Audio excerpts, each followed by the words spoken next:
Hello and welcome to Siyasat TV. I'm Sumayya Junaid Ahmed bringing you the news. Here are the headlines. Lockdown in Nagpur from 15th of March to 21st of March, Uddhav Thackeray's inevitable hint. Trinamool versus BJP at election body after Mamata Banerjee alleges attack. Uproar in Delhi Assembly over 2020 riots, BJP MLA marshalled out. India's daily COVID cases hit 2 months high of 22,854 cases reported in the past 24 hours. Centre admits ignored Telangana, no new medical colleges for state. MLC elections in Telangana, wine shops to remain closed for 2 days. 7 dead in Myanmar as Amnesty accused army of killing spree. Japan honors victim of 2011 earthquake, tsunami and nuclear disaster. Let's begin with our top story. Nagpur in Maharashtra will go under lockdown for a week from March 15 to March 21st due to the rising cases of the coronavirus in the city. Essential services such as vegetables and fruit shops and milk booths will stay open.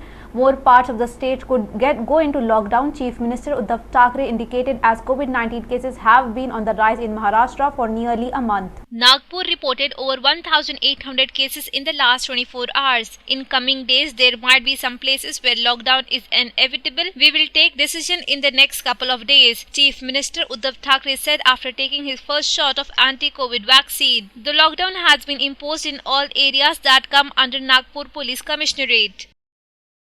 Moving on to our next story, a day after Bengal Chief Minister Mamata Banerjee alleged an attack in which she suffered injuries to her neck and leg, a vitriolic blame game saw both her party and the BJP calling for an investigation. In letters to the Election Commission, the Trinamool Congress alleged a deep-rooted conspiracy to take the life of its chief, and the BJP, which has accused Mamata Banerjee of lying about attack, called for an video footage to establish facts. The Trinamool alleging a gruesome attack on the Chief Minister said an attempt was made on her life within 24 hours of the removal of Bengal Police Chief by the Election Commission without state government being consulted. The party alleged a nexus between BJP complaints against the sacked police chief and police being absent at the time of the incident. The party also claimed it had been tipped off about anti-social elements being mobilized and pushed into Nandigram from neighboring towns. Moving on, official sources said on Wednesday that Centre has accorded Y+ VIP security to veteran actor Mithun Chakrabarti, who recently joined the BJP. They said security cover will be provided by Central Industrial Security Forces that has dedicated wing for this task called the Special Security Group. The 70-year-old actor joined the BJP on Sunday at Prime Minister Narendra Modi's mega rally at Brigade Parade Ground in Kolkata. Chakrabarti has been given a Y+ cover and armed CISF commandos will accompany him during poll campaign in West Bengal. Election to the 294-member West Bengal Assembly will be held in 8 phases between 27th of March and 9th of April.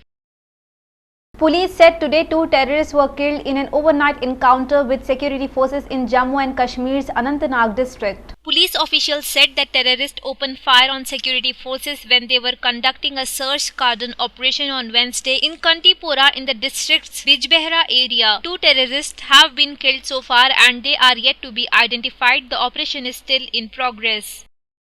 The Delhi Assembly witnessed heated exchange between Aam Aadmi Party and opposition BJP members today after the ruling party's MLA Amanatullah Khan accused a political party of playing a role in the last year North-East Delhi riot. Speaker Ram Nivas Goel directed the BJP MLA Anil Bajpai to be marshalled out of the house after he entered the well to lodge his protest. The BJP member was also directed by Mr. Goel to remain absent from the house for remaining part of the day. Mr. Goel adjourned the house amid commotion.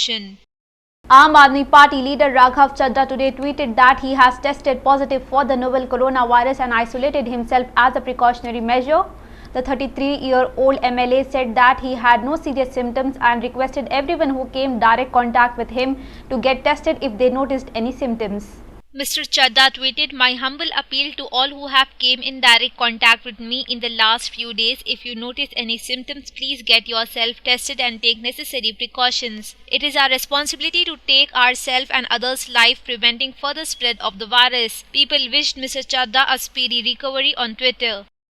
A monolith, a sheet metal structure that has mysteriously appeared and disappeared across the world, was seen at Joggers Park in suburban Bandra in Mumbai on Wednesday. Local cooperator Asif Zakaria tweeted about it in the morning. "It has numbers on side of it. Let's try and figure out what they mean," Mr. Zakaria said in the tweet while sharing a few images on the triangular prism-shaped structure around 7 feet tall. This is the second such installation that has appeared in the country after one was spotted in garden in Ahmedabad last December. Let's bring you the latest on the COVID figures in the country. Amid an intensive and accelerating inoculation drive, India is witnessing a worrying spike in the rate of the COVID-19 infections across the country, with numbers hitting 22,854 in the past 24 hours, a 2-month high and 27% higher than previous day's figure of 17,921 cases and 126 deaths reported in the past 24 hours. The last time such a peak was reached, that was on December 26th, with 22,273 cases. Overall, India has now recorded 1,12,85,561 cases since the outbreak a year ago. Telangana recorded 194 new COVID-19 cases and 3 fatalities in the past 24 hours. Let's shift our focus to Telangana, where this is a straight from the horse mouth. Union Health Minister Dr. Harsh Vardhan said in Rajya Sabha that no new medical colleges sanctioned for Telangana from past 6 years. In stark contrast, the TRS government has established 5 new medical colleges in Telangana since achieving statehood in 2014. Time and again, the state government has pointed out the discriminatory attitude of the BJP government towards Telangana, which nevertheless has emerged as progressive and frontline state in the country, topping the charts on several fronts. Leave alone sanctions of medical college, the union government has not given a single education institution of repute such as IIIT or a tribal university that was assured to the state in Andhra Pradesh Recognition Act. A 32-year-old woman was on Wednesday taken into custody for allegedly killing her husband and burying his body in the compound wall area in their house in Hyderabad. On the intervening 9th of February 8th and 9th, the woman attacked her 38-year-old husband with a knife while he was consuming liquor and allegedly killed him as he was reportedly misbehaving with her daughters from the first husband. The man's brother later filed a complaint with police.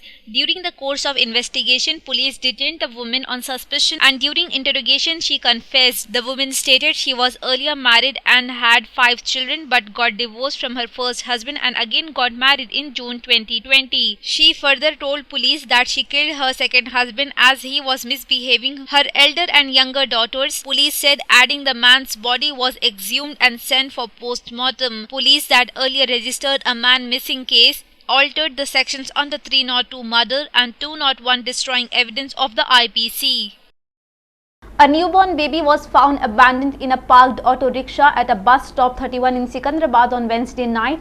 The infant, aged about 3 days, it is suspected to have been abandoned by her parents. The incident came to light after an auto rickshaw driver who parked the vehicle at Subhash complex to relieve himself returned and found the baby in his vehicle. Police said the driver heard the child crying and on searching found her in compartment behind the passenger seat. He immediately alerted Market Police, who reached the spot and took the custody of the child. A case was booked and footage from surveillance cameras in the surrounding is being examined. Officials are also verifying birth records at hospitals and nursing homes nearby to identify her parents.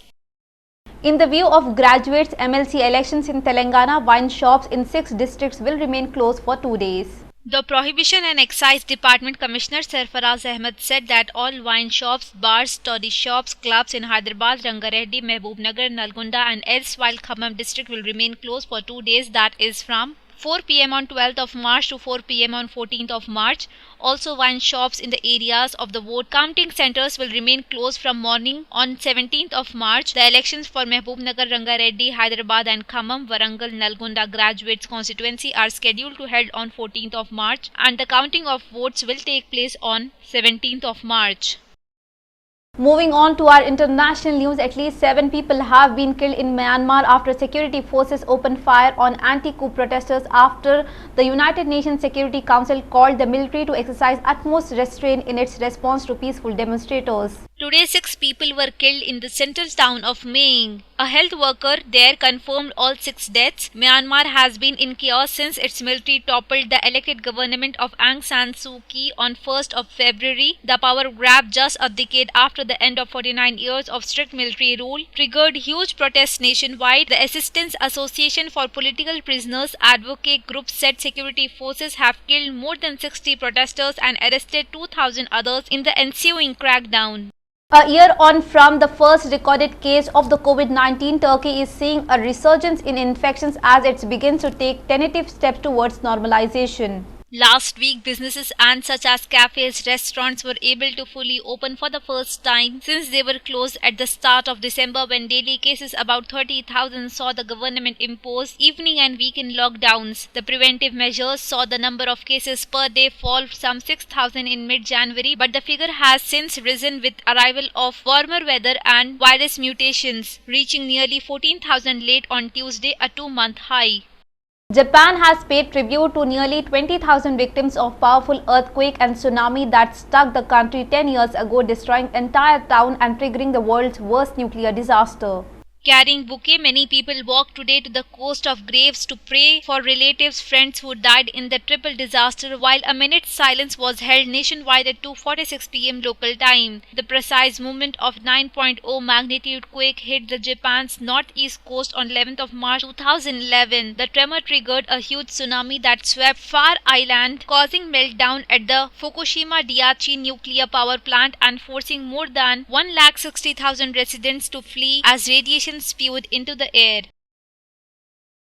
Before we wrap up our bulletin, let's have a look on our headlines. Lockdown in Nagpur from 15th of March to 21st of March, Uddhav Thackeray's inevitable hint.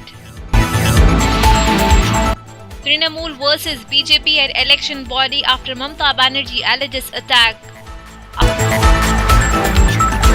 Uproar in Delhi Assembly over 2020 riots, BJP MLA marshalled out.